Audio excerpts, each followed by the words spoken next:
સૌને જય શ્રી કૃષ્ણ. એક એવો પ્રસંગ જેના વિશે મને પરિચય આપવામાં આવ્યો, મન સ્વાભાવિક રીતે પ્રસન્ન થાય. કોઈ પરિવારજન એમની આ પ્રકારની ભગવદ પ્રીતિ અને એમની સ્મૃતિ સાચવવા માટે સમગ્ર પરિવાર આ કપરા કાળમાં જે કઈ વ્યવસ્થાઓ ઉપલબ્ધ છે એનો ઉપયોગ કરીને પણ ભેગા થાય, એ બહુ બહુ પ્રસન્નકર બાબત છે. આરંભે જ હું મારી એ બાબતે પ્રસન્નતા વ્યક્ત કરું. સૌ ગુરુજનોના ચરણે આજે તો વંદન હોય, આજે વિશેષ વંદન હોય, કારણ કે આજે ગુરુ પૂર્ણિમા છે અને કૃષ્ણથી મોટા ગુરુ કોણ? કૃષ્ણમ વંદે જગત ગુરુ એમ કહ્યું છે. ભગવાન તો જગત ગુરુ છે. એમનું એક ગીતા એ પુસ્તક એ અત્યારના સમયની આ આખી નવી પેઢીને માટે પણ એ મેનેજમેન્ટનું, વ્યવસ્થાપનનું અદ્ભુત માર્ગદર્શન આપતું પુસ્તક છે. બહુ આગળ વધેલો એડવાન્સ્ડ એવો આપણો સમાજ, એમાં આપણને આ બધા પુસ્તકો, આ ચિંતન મળ્યા. આપણે થોડાક અન્ય માર્ગે વળીને થોડા વ્યસ્ત થયા, એમાં આ જે ખરેખર મહત્વનું હતું ત્યાંથી થોડાક આઘા ચાલ્યા ગયેલા. પણ આવા ઉપક્રમ થાય ત્યારે યાદ આવે કે આપણા મૂળ ક્યાં છે અને મૂળ સાથેનું અનુસંધાન એ ખરેખર રાજી થવાય એવું છે. હું કવિતાનો માણસ છું. હું કઈ એટલો કઈ અભ્યાસુ નથી. બાવાશ્રી નો એવો સ્નેહ પણ રહ્યો છે મારા ઉપર, પણ હું હંમેશા ક્ષમા આરંભમાં જ માગી લઉં જ્યારે એમની સાથે પણ કાર્યક્રમમાં હોઉં કે એ શ્રોતા પણ તરીકે બેસીને મારો ઉત્સાહવર્ધન કરતા હોય ત્યારે, કે બાવા કઈ ભૂલ થાય તો ક્ષમા. કારણ કે હું સીધી રીતે પરંપરાથી સંકળાયેલો અને એની ટર્મિનોલોજીથી બહુ પરિચિત માણસ નથી. એટલે અહીં પણ આરંભે સૌ જનોની એ બાબતે ક્ષમા માગી લઉં. આમ પણ કૃષ્ણ નામ સંકીર્તન એ મધુર પ્રવૃત્તિ છે. એમાં બધી ઔપચારિકતાઓ અવગળી જાય. ભગવાન પોતે જ કેવું સુંદર કહ્યું, નાહમ વસામિ વૈકુંઠે યોગિનામ હૃદયેન ચ મદ્ભક્તા યત્ર ગાયન્તે તત્ર તિષ્ઠામિ નારદ. આપણું નરસૈયો પણ આ જ વાત કે છે. એમણે પણ એ જ વાતને કીધી, બેસીને ગાય ત્યાં ઊભો રહી સાંભળું, ને ઊભા ગાય ત્યાં હું નાચું રે. વૈષ્ણવ જનથી હું નથી અળગો, ભણે નરસૈયો સાચું રે. તો હરિનામ સંકીર્તન થતું હોય ત્યાં હું, મારું, મેં આ બધું ઓગળી જાય. એટલે થોડી કઈ ક્ષતિ થઈ જશે તો પણ પરમ તત્વની ક્ષમા જ હોય. અહીંયા અમદાવાદમાં આકાશ ઘેરાયું છે, ઘનશ્યામ ગગન છે. લાગે કે સ્વયં ઘનશ્યામ પોતે જ આ આખા અવસરને પોતાના આશીર્વાદ આપવા માટે ઘેરાયા છે. આપણે કૃષ્ણ નામ સંકીર્તન કરવા તો જઈએ, પણ એના નામને બરોબર ગમે એટલું આત્મસાત કરીને ઘૂંટીને ગાઈએ, બધું જ કરીએ, પણ એનો પૂરો મહિમા એ વ્યક્ત કરવો મુશ્કેલ છે. એનું એક નાનકડું કારણ એ છે કે હજુ પેલો હું એ જતો નથી. એ હુંની જે જાગૃતિ છે એ આ પરમ સાથેના અનુસંધાનમાં આડી આવે. શું કરવું જોઈએ? આવું સરસ બેનનું પઠન બહુ શુદ્ધ, મન રાજી કરે એવું. એટલે ચોક્કસ આપ સૌ પણ પ્રસન્ન જ હશો. અને આમ તો આટલા દિવસથી આપ આટલા સમયથી સાંભળો છો એટલે ચોક્કસ મારા કરતા તો વધારે ગળા ડૂબ હશો. પણ છતાંય આપણે વ્યસ્ત જીવો છીએ. ગુરુ નાનકને કોઈએ એવું પૂછ્યું ભક્તે કે કેવી રીતે આ ભગવત નામ સ્મરણમાં આમ ડૂબી જવાય, એની કોઈ રીત છે? નાનક સાહેબે બહુ સુંદર કહ્યું. એક 4-5 કાણા વાળો ઘડો લઈને એને કીધું પાણીમાં બોળ. એટલે જેવો ઘડો પાણીમાં ડૂબાડ્યો, ઘડો આખો ડૂબીને નીચે જતો. બહુ સૂચક વાત છે. આપણા આ ઘડામાં, અહંકારના ઘડામાં આવા છિદ્રો પાડી દેવા પડે. અને આ ભગવત નામ સ્મરણનું જળ છે ને, એ યમુના જળમાં ડૂબકી દઈએ તો ઘડો નીચે બેસી જાય. આપણે આખા ડૂબવાનું છે. આપણે તરત તરવા માંડીએ છીએ, હાથ પગ પછાડવા માંડીએ છીએ. આપણને એમ થાય છે કે હું કંઈક કરું, હું તરું. હવે તમે તરવા મથો તો પેલો જે તારનાર છે એને એમ થાય કે ભલે ત્યારે જેવી ઈચ્છા. તો મારે એ વાત, હું તો કાયમ આવી કોઈ અવસરે જ્યાં ક્યાંક મને વક્તવ્યની તક મળે, આમંત્રણ મળે, આપણે તો પરંપરામાં સરસ બોલાવે છે, ગિરિરાજ ધારણ કી જય. ભગવાને બહુ સૂચક રીતે આ નામ રાખ્યું છે આપણને બધાને સમજાવવા માટે. પ્રસંગ તો આપ સૌથી અપરિચિત હોય જ નહીં. ગોવર્ધન તોડ્યો ભગવાને ટચલી આગળ, તો ગોપ બાળોને પણ એમ થયું કે આપણે પણ થોડો ટેકો કરીએ. આ નાનકડું બાળક થાકી જાય, બધાએ પોતાની લાકડીઓ ઊંચી કરી અને ટેકો કર્યો પર્વત. ત્યાર સુધી તો બધું બરોબર હતું. ભગવાન તો પ્રસન્ન છે, ભક્તના પ્રયત્નોથી ભગવાન રાજી છે.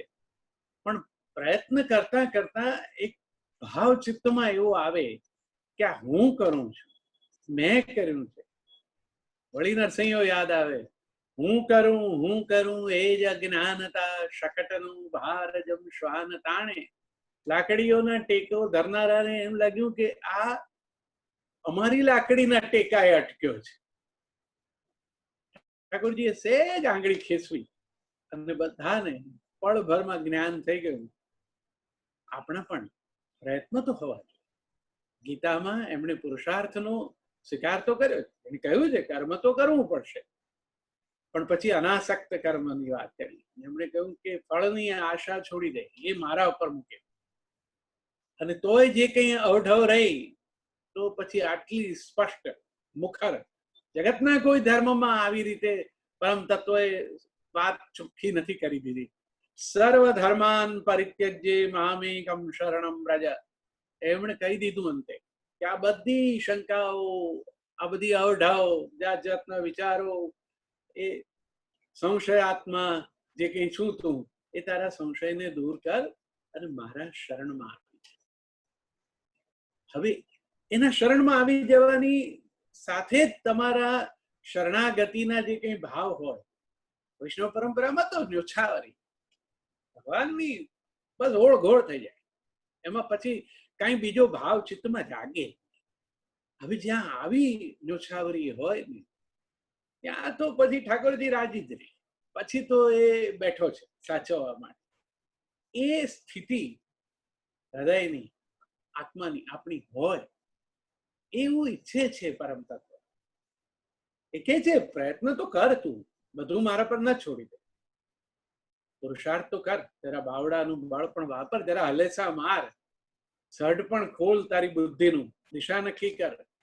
પણ પછી સાનુકૂળ પવન હું તારે માટે વહેવડાવીશ, સમુદ્રને તારે માટે અનુકૂળ કરી દઈશ અને તને તારા લક્ષ્યો પર પહોંચાડી. તો શ્રીમદ ભાગવત એ તો ભક્તિનું અદ્ભુત પુસ્તક. ભક્ત કેવો હોવો, એવા ભક્ત થઈએ તો ભાગવત એ આપણી અંદર સાચા અર્થમાં ઉતર્યું કહેવાય. મારે તો કવિતાની વાત કરવાની છે, પણ બેન બોલ્યા અને મેં બહુ ધ્યાનથી એમને સાંભળ્યા એટલે મને થયું કે કેવું અદ્ભુત પુસ્તક. આરંભમાં જેમણે જે ઉઘાડ કર્યો અને વક્તા અને શ્રોતાના લક્ષણની વાત કરી. અત્યારે જે મિત્રો સાંભળે છે નવી પેઢીના, કેવળ આને ધર્મગ્રંથ તરીકે જોતા હો તો આ આજના વક્તવ્યમાં જે શરૂઆતનો ભાગ છે એ તમને જો સમજાય તો તમને સ્પષ્ટ થઈ જશે કે art of communication A skill શું છે. કયો વક્તા એ સફળ વક્તા થાય, જે પોતાના કોમ્યુનિકેશનમાં પોતાને જે કહેવું છે તે શ્રોતા સુધી બરાબર પહોંચાડે, અને કયો શ્રોતા એવો સરસ શ્રોતા સિદ્ધ થાય કે વક્તાને જે કહેવું એ એના સુધી પહોંચે. આવી એડવાન્સ્ડ વાત આપણા આ પરમ આદરણીય ગ્રંથમાં જ્યારે હોય ત્યારે પોતાના ધર્મ માટે ગૌરવ બોધ હોવો જોઈએ. કેવળ એ કંઈ કોઈ ટીલા ટપકા પૂરતી સીમિત વાત નથી, એનાથી બહુ બહાર પણ છે. એ ઇન્ટેલેક્ટને પણ સ્પર્શે છે અને ભક્તિને પણ આપે છે. બૌદ્ધિકોને માટે પણ ભગવાને જ્ઞાન માર્ગ બતાડ્યો છે, પણ એને ખબર છે કે એ અઘરો છે, એટલે એને ભક્તિ અને એમાં પણ પુષ્ટિ માર્ગ. એને કીધું કે બસ સર્વધર્માન પરિત્યજ્ય, બધું છોડીને આવતો રહે શરણ, બધું હું પાર પાડી દઈશ. એવો શ્રદ્ધાથી પુષ્ટ થયેલો આપણો વિશ્વાસ, આપણો સધિયારો આપણને જે અંદરથી મળે કે ના એ છે, તો વાત બની જાય. આજ સવારે જ મારા મિત્રો એક આ પ્રકારે વાત કરવાનો એક અવસર ઉભો થયો. તાજેતરની આ મહામારીમાં જે લોકો બીમાર છે, કે હોસ્પિટલમાં છે કે ઘરે છે, એમની સાથે વાત કરવાનો એક સંસ્થાએ ઉપક્રમ કર્યો હતો. ત્યારે પણ મેં એમને એ જ કહ્યું, મેં કહ્યું શ્રદ્ધા રાખો. ડોક્ટર પણ એનું જ સ્વરૂપ છે, એના ઉપર પણ શ્રદ્ધા રાખો, અને પછી એ બધાથી ઉપર જે છે એના ઉપર પણ શ્રદ્ધા. એક ખીંટી તો દરેકને જોઈએ જ ચિંતા ટીંગાડવા માટે. ઠાકોરજી એવી ખીંટી કરી આપી છે આપણને, અને વિશ્વાસ આપ્યો છે કે હું છું. બસ આ શ્રદ્ધા આપણી દ્રઢ થાય તો કેટલું મોટું કામ. એ શ્રદ્ધાના માર્ગ ઉપર જતા ક્યારેક અવઢવ તો થાય છે. આપણે જીવ છીએ, આપણે કઈ હજુ એટલા સમર્પિત નથી, હજુ આપણું મન આમ તેમ ભટકે છે. આ બધી ચિત્તની ઈચ્છાઓની જે ગાયો છે એ આ ઘડીકમાં આમ દોડે છે, ક્યાંક લીલું ઘાસ જુએ, ક્યાંક ક્યાંક બીજું ત્રીજું જુએ, ક્યાંક જળ, ક્યાંક મૃગજળ દોડે છે આપણાથી દૂર. આપણે એને બાળવા પ્રયત્ન કરીએ પણ એમ કઈ આપણા હાથમાં રહે નહીં. એટલે ઠાકોરજી આ ગોપાલ બન્યા છે, ગોવાળ થયા. એ આ ઈચ્છાઓની ગાયોને પાછી વાળે છે ધણમાં, અને વાળવા માટે પણ શું અદભુત એમણે વાદ્ય પસંદ કર્યું છે. વેણુ છે, એ બંસરી વગાડે, એ હાકોટા પાડીને લાકડીઓ પછાડીને ઢોરા પાડતા હોય એવું નથી કરતા. એ વાંસળી વગાડે. વાંસળી પણ કેવું અદભુત વાદ્ય છે. વાંસનો એક ટુકડો એ જયારે વીંધ વીંધ છેદાય, અંદરથી આખો ખાલી થાય, આંગળીઓથી એની ચરણ સેવા કરે છે, અને એમાં પોતાની ફૂંકને વહેતી મૂકે છે, ત્યારે સૂર જાગે છે. આપણે મીઠી ઈર્ષા તો કરીએ વાંસળીની, પણ વાંસળી થવાની તૈયારી હોય તો આટલું કરવું પડે, અંદરથી ખાલી થવું પડે, વીંધ વીંધ વીંધાવવું પડે, તો કૃષ્ણની ફૂંક આપણી અંદરથી પણ વહી નીકળે, અને આ બહારના અને અંદરના ઘોંઘાટ વચ્ચે એક સૂર જાગે. પરમાત્મા તો બેઠો જ છે આપનું ધ્યાન રાખવા માટે. એને ખાતરી આપી છે તો પછી આ તો એની ખાતરી છે, એમાં અશ્રદ્ધા છે ને.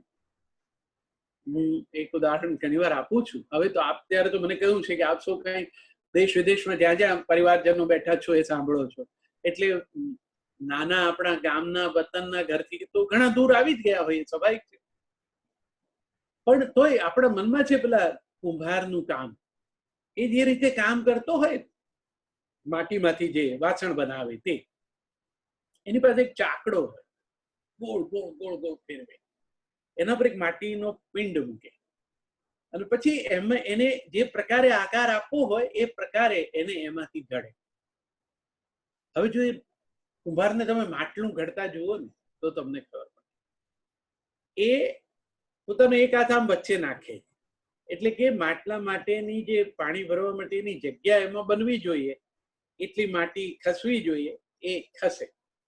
અને ફરતા ફરતા એ જોયે કે ક્યાંક બહારની તરફની સપાટીમાં કોઈ ભાગ થોડો આગળ નીકળી ગયો છે, કોઈ થોડો ખરબચડો છે, કોઈ થોડો વાંકો ચૂંકો છે, તો બહારના હાથથી એને આમ ટપલા મારે અને એને આમ સરખું કરે, એને શેપ આપે, આકાર આપે છે.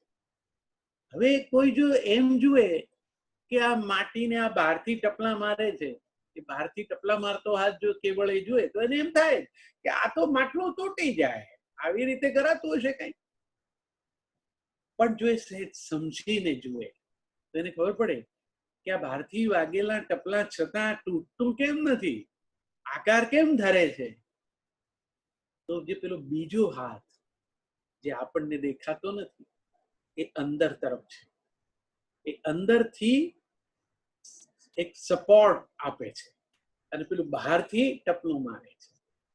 તમે ઈશ્વરે મારેલા ટપલાનો જો હિસાબ કર્યા કરો તો થોડુંક વિસાવાનું મન થાય ઈશ્વરથી, પણ પછી જો એમ સમજો કે એને અંદરથી હાથ ધરીને આપણને કેવા સાચવી લીધા છે, તો ધન્યતાનો, પરિતૃપ્તિનો અનુભવ થાય. મિત્રો, કાવ્ય પાઠ તો હું એકાદ કવિતા તમને મારી સમય મર્યાદા છે એમાં ચોક્કસ કરીશ જ, પણ મને એમ થયું આ વાત જે રીતે બહેને વિસ્તારીને સંભળાવી એ જોતા કે કેવો અદ્ભુત ગ્રંથ આપણને વારસામાં મળ્યો. તમે કદાચ અંગ્રેજીમાં, બધા અત્યારે તો અંગ્રેજી માધ્યમમાં જ ભણતા હો છો અને ઘરમાં પણ ઘણાની તો વાતચીતની ભાષા, સૌ વિદેશમાં હશો એમની તો વ્યવહાર ભાષા પણ અંગ્રેજી હોય, પણ આ ઉચ્ચાર શુદ્ધિ સાથેનું સુંદર પાઠ ગુજરાતી ભાષાનું, એ સાંભળવાનું જે લાવો તમને આજે મળ્યો, તો આ માતૃભાષા માટે પણ તમને ચોક્કસ ગૌરવ બોધ થશે. હું તો ગુજરાતી ભાષાનો કવિ છું, મારી વાત સાંભળવી હશે તો ગુજરાતીમાં થોડો રસ તો પડવો જોઈશે, પણ મને થયું કે બહુ એવું કવિતામાં નાખી દઉં ને થોડા તમે મૂંઝાઓ એવું ના થાય, એટલે થોડી વાત પણ તમારી સાથે કરું. એક અંગ્રેજી દ્રષ્ટાંત કથા તમારા જાણમાં છે કે પેલો માણસે સાંજના ઇવનિંગ વોક માટે દરિયાકાંઠે નીકળ્યો છે, બીચ ઉપર ચાલે છે, ટહેલતા ટહેલતા એ જુએ છે કે એની બાજુમાં પણ પગલાં પડે છે ને ભગવાન એની સાથે સાંજના વોકમાં જોડાયા છે, ભગવાન સાથે વાતો કરે છે, આ બધી દુનિયા કેવી ચાલે છે ને કેમનું બધું છે ને આ હમણાં જુઓ ને આ બધી આ કેવી તકલીફ આવી ગઈ છે, વાતો કરતા કરતા બંને જાય છે. તે થોડી વારમાં એકદમ વાતાવરણ બદલાય, પવન સુસવાટા મારતો આવવા માંડે છે, તોફાન જેવું વાતાવરણ ઉભું થયું, દરિયો પણ થોડો હુંફાળે ચડ્યો છે. હવે પેલો જીવ ગભરાય છે જે ફરવા નીકળ્યો છે, ત્યાં એ તરત આજુબાજુ જુએ છે તો પેલું બાજુમાં ચાલતા હતા એ પગલા દેખાતા નથી. હવે ગભરાયો છે બરોબર, મનમાં થોડોક ઠપકો આપે છે ભગવાનને કે હમણાં સુધી બધું બરોબર હતું, ત્યારે તમારી જોડે પહેલતા હતા અને અત્યારે જયારે જરૂર છે ત્યારે તો દેખાતા નથી. થોડી વાર પછી બધું શાંત, પાછા પરમાત્માના પગલા દેખાય, એટલે રિસાયો છે કે છે કે તમે આ બરોબર ન કર્યું, અને જરૂર હતી ત્યારે જતા રહ્યા અને પેલા મારી સાથે આનંદથી વાતો કરતા. ભગવાને પૂછ્યું કે તને એવું કેમ લાગ્યું કે હું જતો રહ્યો? આ જો એક જ પગલાની જોડ પડ્યા કરે છે, આપણે તો બે જોડે જોડે ચાલીએ છીએ. ભગવાને કહ્યું કે તે એવું કેમ માન્યું કે આ જે દેખાય છે એ તારા તોફાન દરમિયાન તે જે જોયા એ એક એક જોડ પગલા એ તારા હતા ભાઈ, એ મારા હતા, મેં તને તેડી લીધેલો એટલે તારા પગલા પડે નહીં, મારા પગલા પડ્યા અને મેં તને તોફાન દરમિયાન મારા હૈયા સરસો રાખ્યો. પરમાત્મા આપણને હૈયા સરસા રાખે જ છે, એ આપણને તેડીને ચાલે છે, માત્ર આપણું ધ્યાન એ વખતે નથી હોતું. બસ એટલી સમજણ આવી જાય તો જીવન જીવવા જેવું થાય. મેં ભાઈને કીધું હતું કે હું કવિતા વાંચીશ, હું કવિતા ચોક્કસ તમને સંભળાવું. હરિના સંદર્ભમાં જ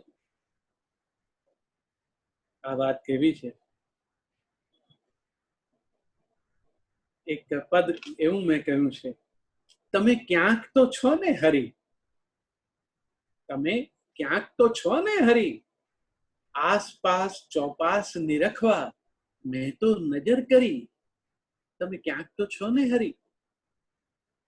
અને પછી જ્યાં જ્યાં શોધીએ છીએ આપણે એને, કોઈ કહે મૂરત મંદિરમાં, કોઈ કહે છે પથ્થર,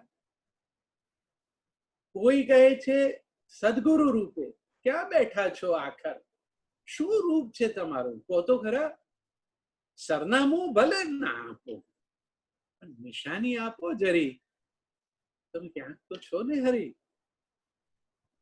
કોઈ કહે તમે સગળે છો, તે જોયું જરીક અંદર, કોઈ કીધું કે ભગવાન બધે જ છે, તે મને થયું લાવ અંદર પણ જોઈ હું બધે છે, દૂર સુધી તો ચશ્મા છે, હવે દૂર દૂર તો દેખાતું નથી, ભીતર દેખાય તો જોઉં. કોઈ કહે તમે સગળે છો, તે જોયું જરીક અંદર, જોયા નથી તોય લાગ્યું કે તમે જ છો સુંદરવર. મને જગા જડી ગઈ ખરી, હવે ત્યાં જ બિરાજો હરી. એક બીજું પદ છે, હરી જરા હળવે હળવે હાલો. એમની ગતિ ને આપણી ગતિમાં તો કેટલો બધો ફેર. હરી જરા હળવે હળવે હાલો. આટલી હોય ઉતાવળ તો તમે આંગળી મારી ચાલો. જરા હળવે હળવે હાલો. મારી જોડે ચાલવું હોય તો ધીમું ચાલો, અને જો તમારી સાથે મને ચલાવવું હોય ને તો મારી આંગળી પકડી લો. પ્રભુ ભક્ત ચતુર છે, એને ઈશ્વરનું સાનિધ્ય જોઈએ છે. હરી જરા હળવે હળવે હાલો. આટલી હોય ઉતાવળ તો તમે આંગળી મારી ઝાલો. જરા હળવે હળવે હાલો. ને છોરું ચાહે બાપ તણા ડગલામાં ડગલું મેલું.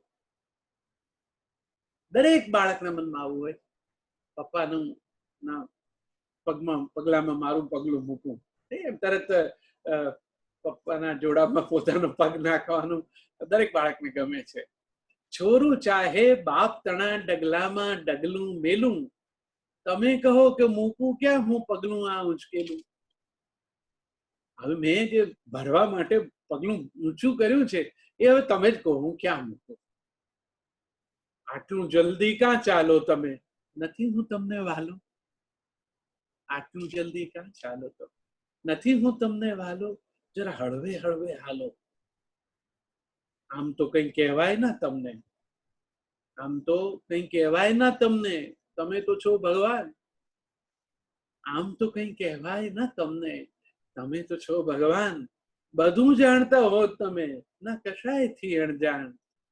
તમે છો સ્રષ્ટા, તમે છો દ્રષ્ટા, તોય તે થોડું માલો. જરા હળવે હળવે હાલો. તો પ્રભુ મારી સાથે થોડુંક ધીમે ધીમે ચાલો, તો મને જીવનમાં સુખનો અનુભવ થાય. મારી વાતમાં એ ઈશ્વરને આપણે જે રોજે રોજ પ્રાર્થના કરીએ, પ્રાર્થના તો આપણે કરીએ, આપણે કેમ ના કરીએ. આપણે જે કંઈ કહીએ એ એની સામે હાથ જોડીને ઉભા રહીને કંઈક તો કહીએ તો ખરા. નહીં, મનમાં ઈચ્છા એવી છે કે હા પણ પાડે આપણી વાતમાં. એક પદ એમાંથી લખ્યું છે, હરી તમે હા પાડો તો ગમે. હરી તમે હા પાડો તો ગમે. હાથ જોડીને ઉભા સામે, શ્રદ્ધાથી જીવ નમે. હરી તમે હા પાડો તે ગમે. લાગણી સાથે આવું મંદિર, દર્શન મીઠું માણું.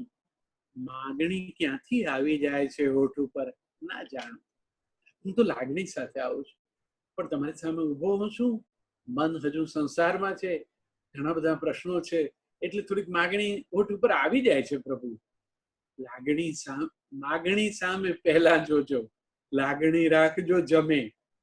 પહેલા તો મારી માગણીઓ સામે જોજો પ્રભુ, હું તો સંસારી છું.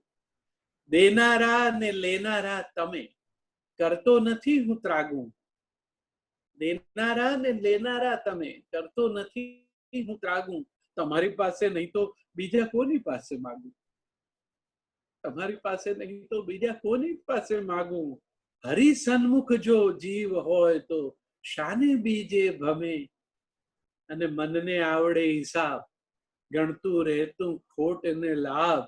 સાવ અભણ આ હૈયું, એને આનંદ વરસે આવ.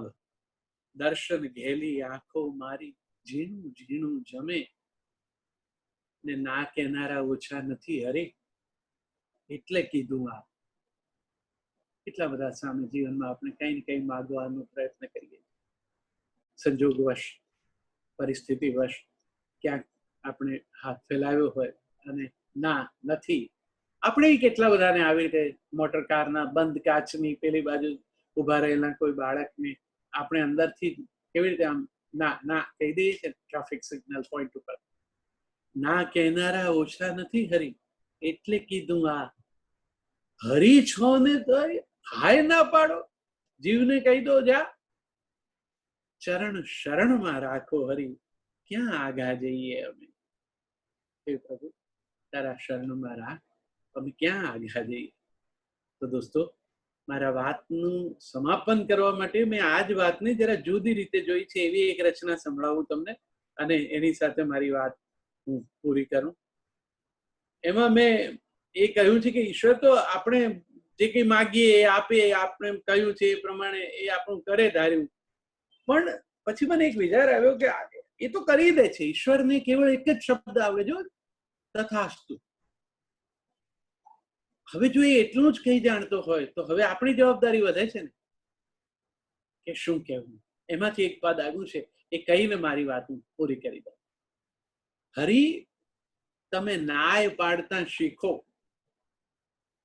હમણાં આ પદ આશિષ દેસાઈએ કમ્પોઝ કર્યું છે. હેમાંગિની દેસાઈના કંઠે બહુ મીઠું ગવાયું છે. ફેસબુક ને વોટ્સઅપ ને એમાં બહુ વાયરલ પણ થયું છે. હરી તમે નાય પાડતા શીખો, માગ્યા વિના કેટલું દીધું સૂરજ ચંદર તારા, મીઠા જળની સરિતા દીધી ભૂગવે સાગર ખારા, કદી કહ્યું નહીં અમને તમે તો થોડું માગો ભીખો. હવે ના પાડતા શીખો. અમે માંગીએ મનને ગમતું અને તમે કહો કે તથાસ્તુ. અમે માંગીએ મનને ગમતું, તમે કહો કે તથાસ્તુ. આજ ગમે તે કાલ ગમે નહીં, ગમતું રહે બદલાતું. તમે તો અમારું ગમતું જ આપો છો, પણ પાછું અમારી મુશ્કેલી આ છે કે અમને જે આજે ગમે છે એની પાછું કાલ નથી ગમતું, એટલે અમે ફરી પાછી માંગણી લઈને પાછા ઉભા થઈ જઈએ છીએ. અમે માંગીએ મનનું ગમતું, તમે કહો કે તથાસ્તુ. આજ ગમે તે કાલ ગમે નહીં, ગમતું રહે બદલાતું. એક કોળીએ ગળ્યો સ્વાદ ને બીજે જોઈએ તીખો. હરી હવે નાય પાડતા શીખો. આદત પડી ગઈ અમને એવી, સાંભળ ઓ હરી મારા. આદત પડી ગઈ અમને એવી, સાંભળ ઓ હરી મારા. માગણ થઈને આંગણ જાવું, મંદિર કે ગુરુદ્વારા. ટેવ પડી ગઈ દેવા વાળો, મળ્યો છે તારા સરખો. હવે નાય પાડતા શીખો. ને તમે હવે ના કૃપા કરીને કષ્ટ અમારા કાપો. કૃપા કરો, હવે કષ્ટ ના કાપતા. તમે હવે ના કૃપા કરીને કષ્ટ અમારા કાપો. આપવું હો તો માગવું શું એનો વિવેક કેવળ આપો.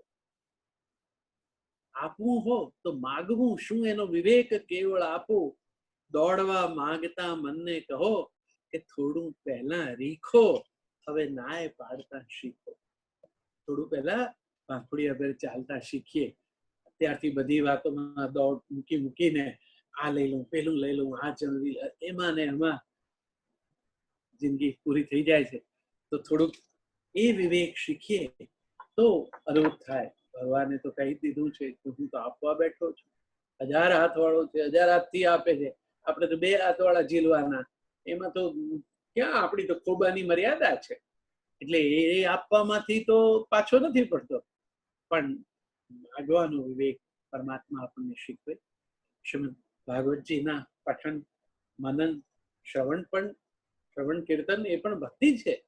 તો એ જે લાભ આપ સૌને મળ્યો છે, મને પણ આજે મળ્યો, તો એમાંથી આપણા જીવનમાં આટલું થોડું ઘણું કંઈક તારવી શકીએ, સારા માણસ થઈને જીવતા શીખીએ અને આ કપરા સમયમાં કોઈને ઉપયોગી થઈ શકીએ. એથી વધારે તો બીજું શું જોઈએ. આપ સૌએ મને તક આપી, મારી વાત સાંભળી, એ બદલ આપ સૌનો ખૂબ આભારી છું. ભાવશ્રીનો પણ ઋણી છે. એમના દર્શન લાભ થશે તો ધન્ય ધન્ય. જય શ્રી કૃષ્ણ.